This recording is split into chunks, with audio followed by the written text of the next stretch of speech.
Hi everybody, welcome back to Sage Thyme.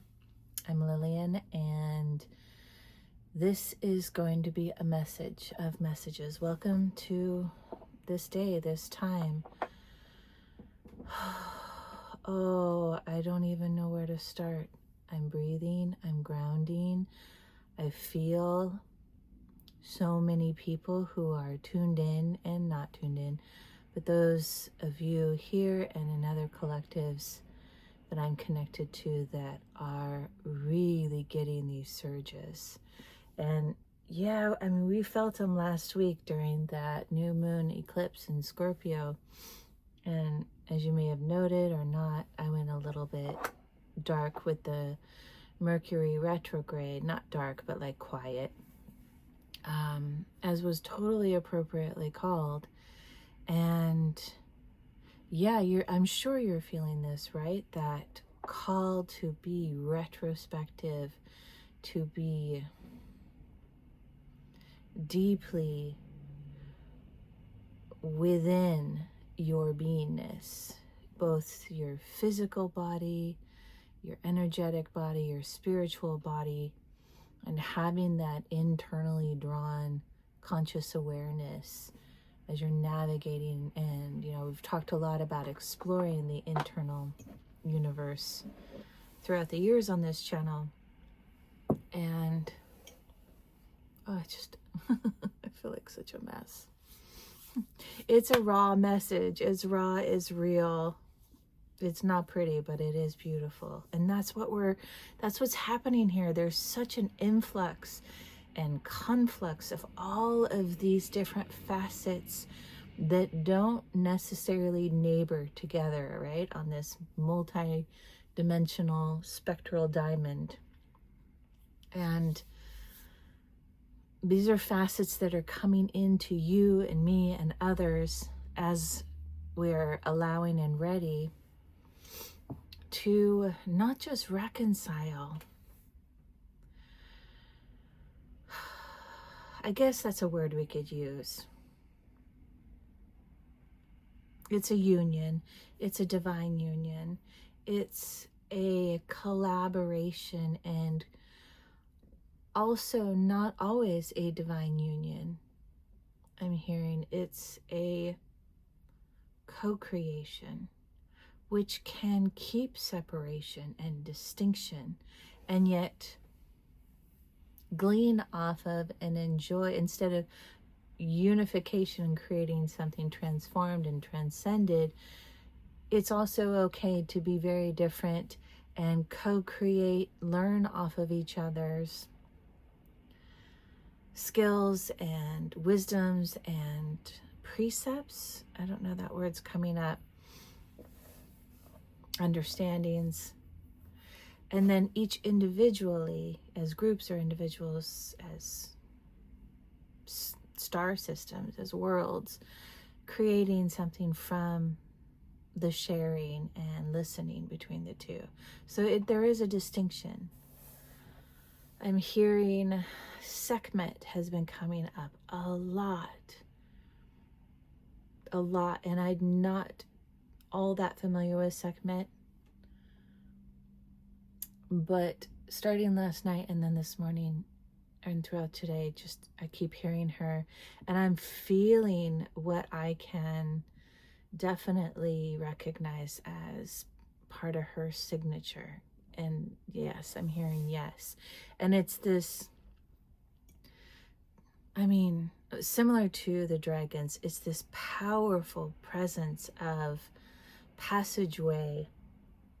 It feels like that passageway through the birth canal, right? That feminine, almost rage-like roar. I keep getting an image of Harry Potter when he's like, I don't know if he's moving through a port key or something like that, and his face is all distorted, and he's like, ah, right? It feels like that.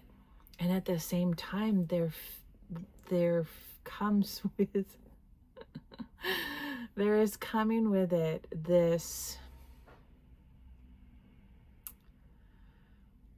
glee right alongside this anxiety. And I'm sure that I'm having a moment, you guys. I told you, raw and real and not so pretty, but yet beautiful. And okay, so I'm skipping around a lot, and that's okay. That's part of what's going on, and it's okay. It's good to be able to come out as you are when you are that. That's been a big part of the message that's been coming out, not just to me, but for everybody who's got the ears and heart to listen, is you have so much value for your mess. You have so much value in your whatever it is that you are. Anchored, of course, in the intention of heart's pure love and intent. And letting yourself be seen and accepted, seen by others and accepted unwaveringly, devotedly, fiercely, beautifully so by you, accepted by you. In all the moments and appearances and manners of showing up, especially the wonky ones like me right now, you know? I mean,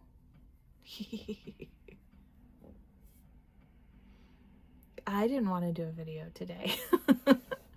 It's not that I didn't want to, I didn't expect it. And all of a sudden I heard Sekhmet, Sekhmet, Sekhmet.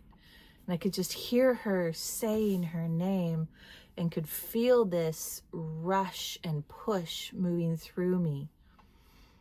And there's a downward flow, of course, right now of the energies as we're all trying to anchor them. But there's this outward push, and it feels like it's trying to be birthed through the solar plexus and the heart. Not necessarily outside of ourselves. It's almost both. It's like the self being birthed within in a horizontal manner. Pushing out the remnants of what no longer is. Pushing out the remnants of what was blocking those areas from being fully more expansive and expressed and radiating out and through. And I'm seeing her image now in her face, and there's the tears of confirmation for me, saying, yes, yes, that's what I'm here for. I am birthing your heart and your courage, and she's here. She's present right here, right now.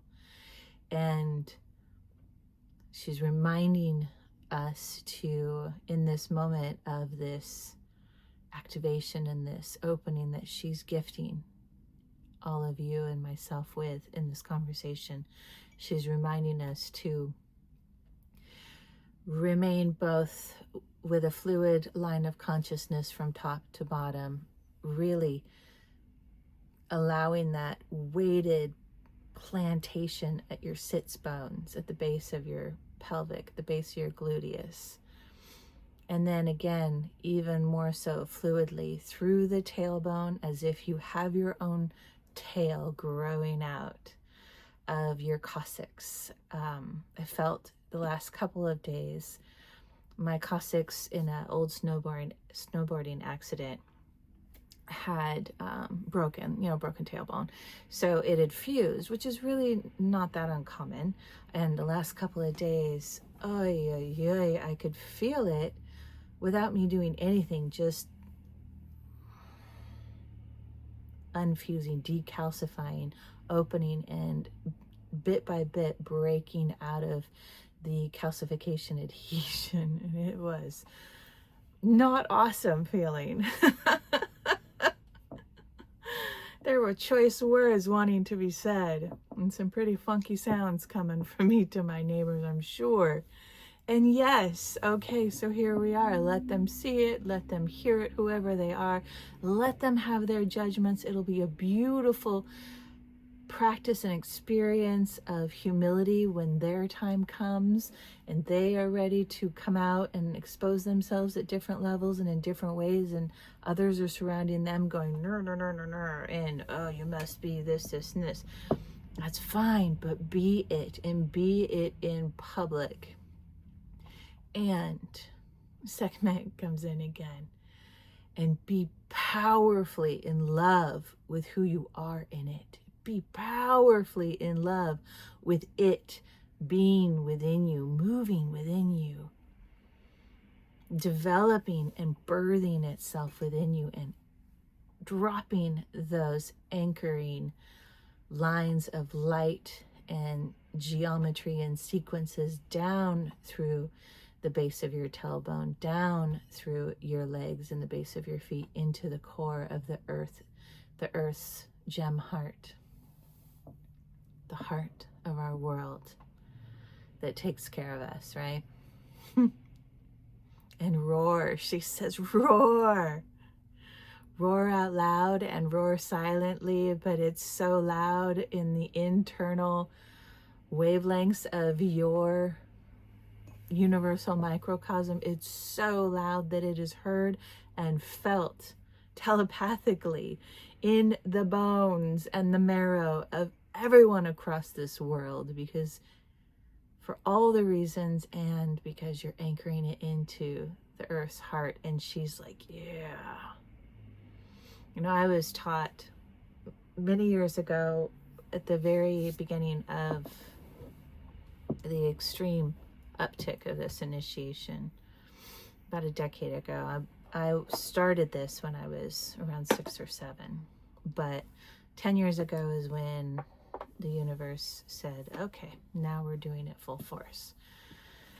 And one of the first things that I saw and worked with were primordial dragons, the original dragon elementals of the cosmos, not elementals as what we have on our planet, earth, wind, fire, water, but those come from the primordial dragons that are the first, how they taught me, they are the first children, so to speak, of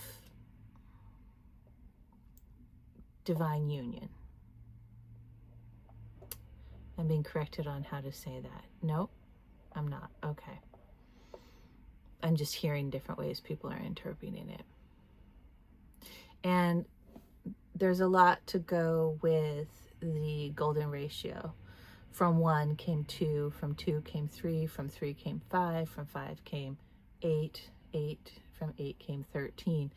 And so from the 1, bringing in to the cosmos, the 2 being a polarity of some sort. And for our human minds, it's sometimes easy for us to go with the masculine and feminine. And that's not wrong, it's just not the whole thing. But let's go with that. And then from the 2 came the 3. And there's a bit of haziness of the 3, but it is my understanding that of the 3 came the 5. And those children, the 5, were the primordial dragons, and they didn't look like what we see in mythology dragons now. As well as, I mean, really, that mythology, there's truth in this, in all mythology, just lost over time. So I'm not discarding the shape and appearance of dragons as we understand them in different cultures around this planet. They do exist and they're in other realms, and that's great. But these dragons are the primordials are an etheric. And they're coming in, this is why I'm speaking about it, they're coming in because they are working with Sekhmet, and as if she is representing a facet of our multi-dimensional diamond, they are representing another facet. And there are a number that are circulating around this space right now and flowing through me and integrating together amongst and with one another and within me, but they're also asking you, with your readiness to open up to it, to experience them. And if you are ready to experience them, one of one of the most excellent ways, I'm being asked to choose my words carefully. That's Sekhmet and Ma'at. Very specified and attuned with that more specification. It's kind of the laws, the 42 laws of Ma'at. They have a rigor to their requirements. And I know I'm leaping all over the place, and I'm being told to remind everybody that this particular video is, as all my videos are a channeling that comes through in layers. Of course, the images that are presented to you by me, the ones that you have and are presented to you, the tones and intonations and resonance and reverberations of my heart, of my voice, and yet coming through my heart and solar plexus, etc. One of the more effective and efficient ways of opening up to their higher wisdom is always anchoring in that intention of purity and heart and love. Greater good of all is synonymous to me with that, and you can set your own rules with that. Anchoring into the core of earth, and then once that's established by intent and for me visualization, and I want to give credit to, I know that there are many types of I'm losing the word, aesthesia. I can say it in my head, but it's not coming out of my mouth.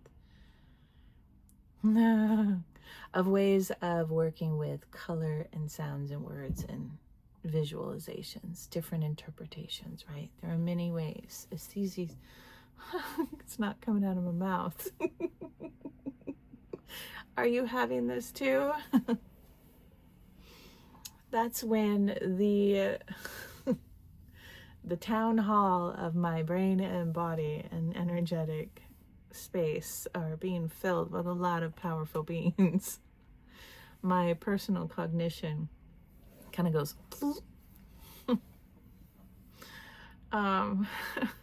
there's those tears, big releases, big joy,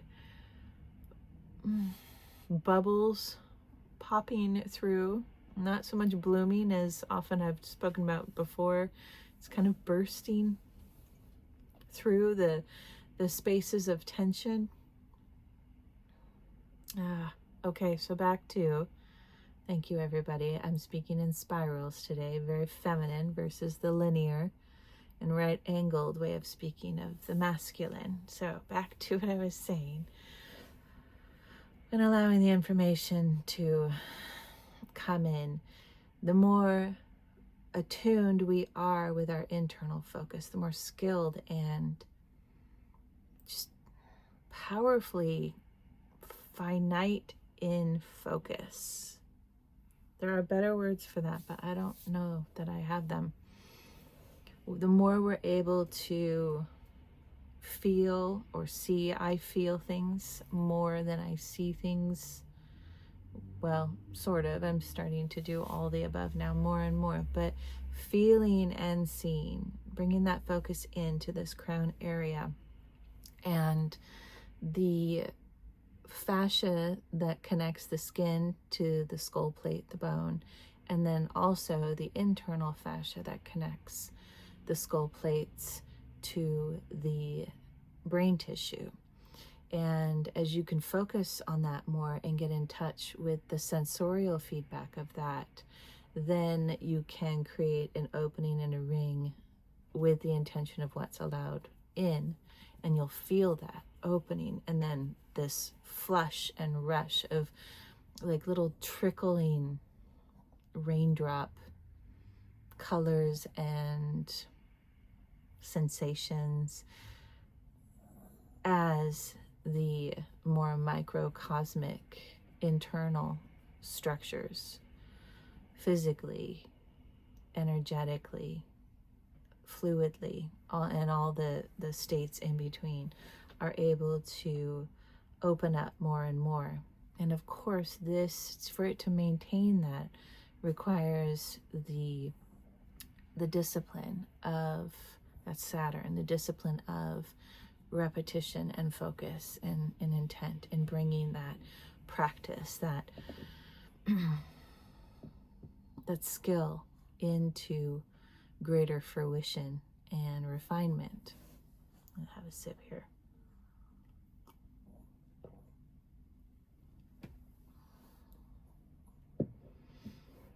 Okay, the energies are calming down a little bit. So it would seem, well, it would be notable to recognize that a lot of what I just said was really what wanted to come through. And I've been writing today and speaking out loud, so this wasn't for me, this was to be shared with you. Whether you is just 2 or 3 people is a sum total of my viewing audience, or whether the universe says bibbity bobbity boop, it's time for a more expansive audience. It doesn't entirely matter in terms of my attachment to wants or desires, but what does matter is that exemplification of following divine guidance. You can call it divine orders, divine requirements, divine suggestions. In truth, they're all a little bit the same, because not that free will isn't a true thing, but it's kind of the big cosmic joke. It's a bust. Yes, we all have free will.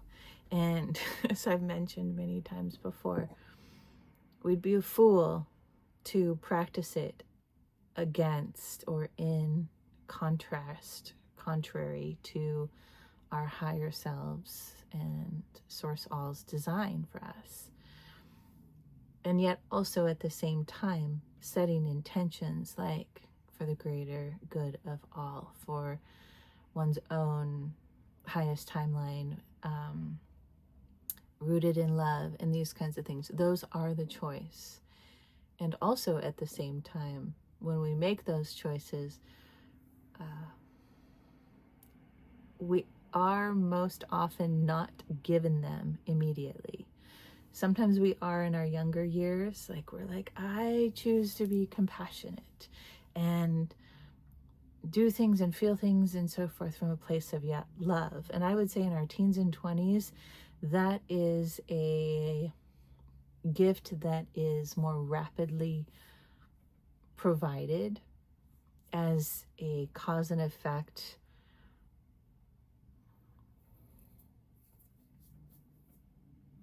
I don't want to say, it's not instant gratification, but it's like a demonstration to show us that, yes, it does happen. But then as we get older and we go through more things, especially those of us, which if you're here, you are, those of us that are here to bring in the frequencies and resonances and blueprints, patterns, new structures, and so forth of the new, I don't want to say it. I'm going to say it. I don't want to say it because it's so cliche. I'm going to say it. The new earth. The new world. Right? But yeah, okay. So here we are. We're new earthing it. And it's not pretty.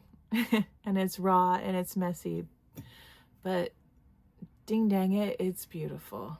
Even when it sucks so much, and even when it's terrifying. So yes, it can be all those things and more and worse, and all the things that we need to create that compression, that those stressors, that antagonistic essence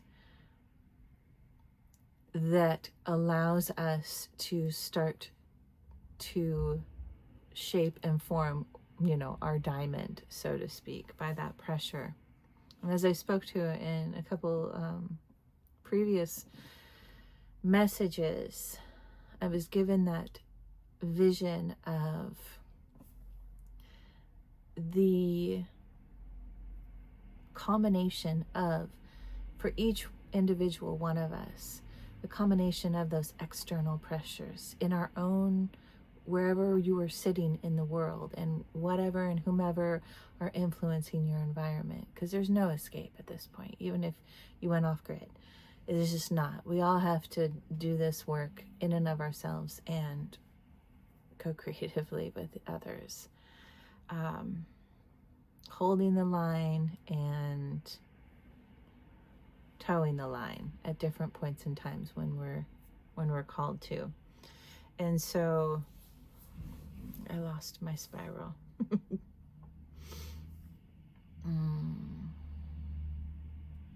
What was I discussing? I don't know. It'll come back to me. Tea. You know what? Let's do a couple cards and see what wants to come through. And we'll wrap it up. Oh, the snowflake. Right, thank you. So it's a combination of the external ingredients, the external factors of each of our own individual and the collective as a whole, of course. And then with interaction of our internal makeup physically in our genome and what our ancestors are having us work through, as well as if you're a soul, that, which you are, that came into this world with blueprints from one or many star systems, beings, celestials, lifetimes, soul lifetimes, your own soul family. So those blueprints in combination, so you can see, just imagining and knowing who you are yourself, or even if you're still exploring it, feeling into these words, you can see how uniquely distinct each one of our shapes are becoming. The different, again, looking at the snowflake, those microcosmic divots and shapes and beautiful structures and extensions and so forth that are created by atmospheric pressure and I would say, they're all water molecules, yes, so the molecules are shaped the same, except the water itself carries its own distinct memory. Each water drop has its own distinct memory of where it came from, and it mixes and matches with other water drops, but no two are the same, right? No two water drops memories of its, billions of years of moving down and into and across this earth and back into the sky again, and then back down again. So those are all the contributing factors that bring into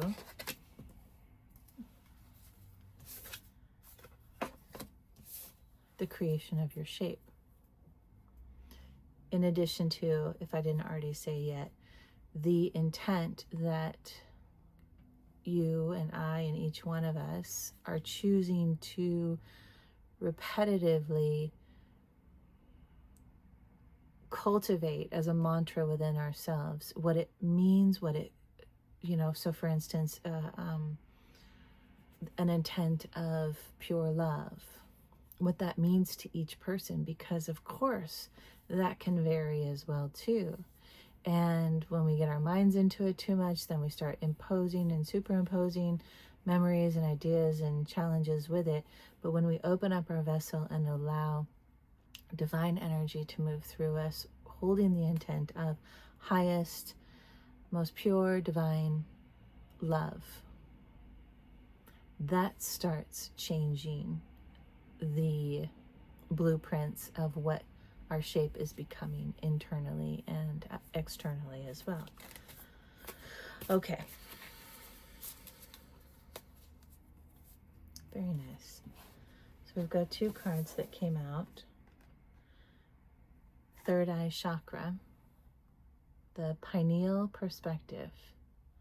I mean, basically everything that I've been discussing and sharing and projecting out from me, coming through my solar plexus and inward through my pineal third eye space, and these blends and exchanges and individual yet co-creative blueprints of perspective that you and I are in a dance with. But instead of it being like an Argentine tango between two individuals, it is more of a what would it be called, like a hoedown, like a foursquare, where you got a group of 10 or 500 or 8 billion individuals, you know, doing the do-si-do, and they go around and they change arms with different individuals, and each arm link shares something different.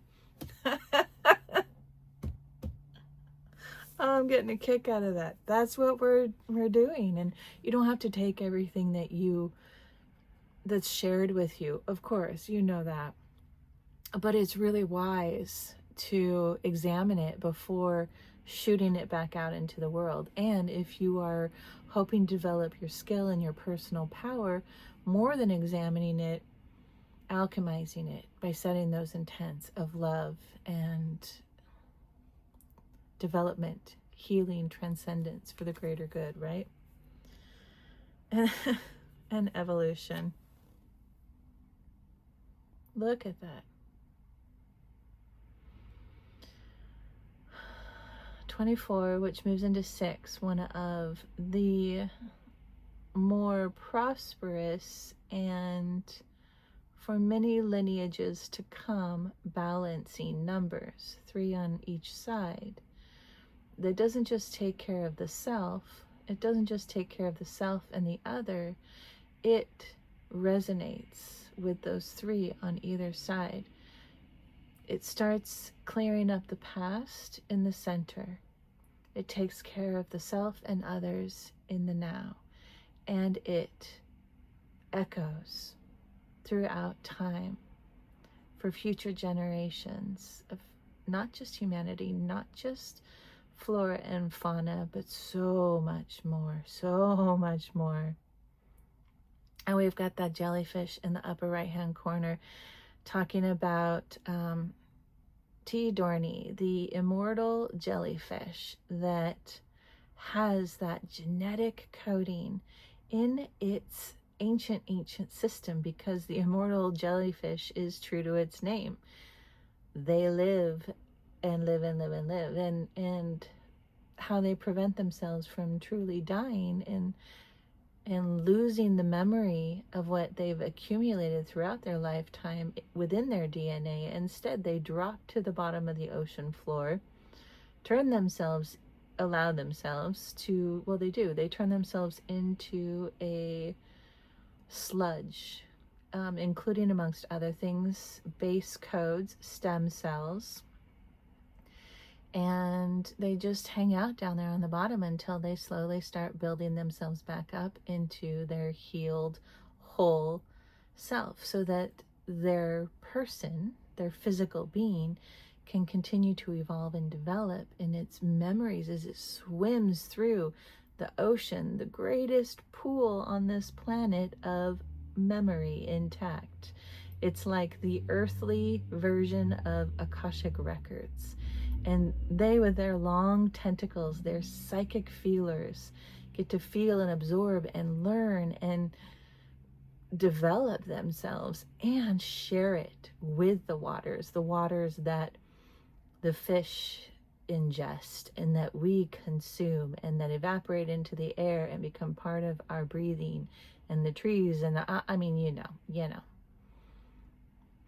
And here we have a cosmic mermaid, a being whom is, how do I say this? They are a being that swims through the waters of the cosmos. beyond the firmament of Earth or any planet, and yet they are connected with the immortal wisdom of the Tidorni immortal jellyfish. A wisdom that is ever developing and ever accumulating. And you can see all these other life forms, like the starfish and the schools of fish, like a collective, representing different aspects, holographic microcosms of the greater universe that we can identify as schools of fish and what they can represent to us, a starfish and all the things that it represents to us by their very nature. And then we can recognize and be aware of and experience the macrocosmic versions of those things in the universe and how they're all influencing our own little petri dish of a representation of them that's so much more vast, and how we influence them, right? Something that I was writing about long ago is when the gods are ready to ascend, they need to descend, just like we do. And there's a whole thing with that, but we're all part of it.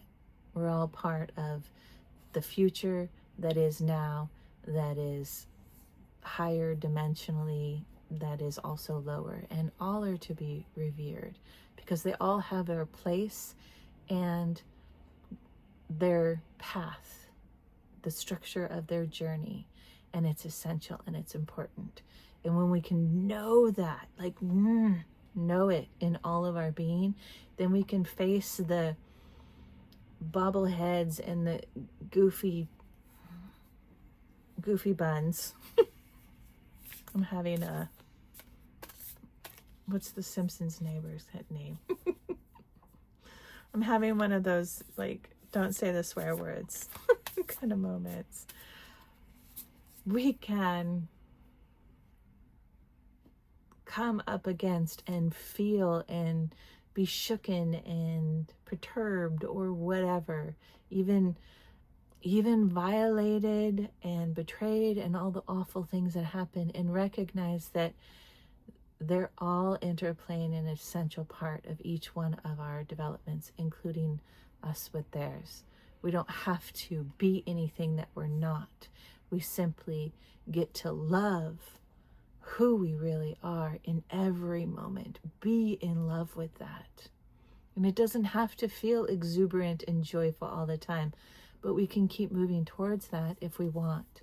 Or we can incorporate all the different feelings to really broaden our spectrum of colors and shapes and designs, and really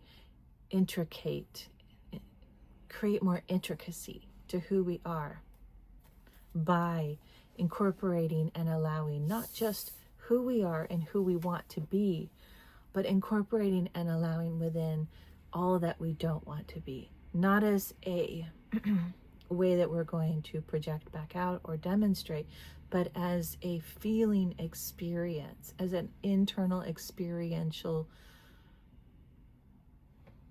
way of experiencing the world, to use the word so many times, experience. And these are bringing the polarities together to enhance who we are and have that loving acceptance, even reverence, even if the reverence is in retrospect, because you got to get through the moment, right? And nobody needs to be a saint all the time, because if you are, then you're only being one shape. But if you're feeling very opposite of a saint, we can kind of keep choosing to work that out internally, so we don't work it out on the world stage or with another person or with the environment or what have you. Work it out within. So that is my very feminine, divine feminine shaped spiral way of speaking and sharing and allowing the beautiful entities and goddesses and gods of the primordial dragons. Sekhmet, Mott was here for a bit. Or was it Lyrian? There's another, I don't know their name yet because it's hard for me to say, but there is another one that has that lion. Well, Sekhmet. And all the things. This is me right now. And tomorrow or the next time I do another video, I may be put together quite beautifully in an extraordinary fashion, or I may be a different kind of mess, or any kind of thing in between. So all I can say is I'm really glad that you get to be a part of it and enjoy it with me as you choose. And I hope to hear how it goes for you. And that's my little pup dog saying we are done. So with that, I love you. May we be blessed. May we be in love and in truth and in clarity. And when we're not, may we be in loving acceptance of whatever it is. All right, my friends. Peace be with you.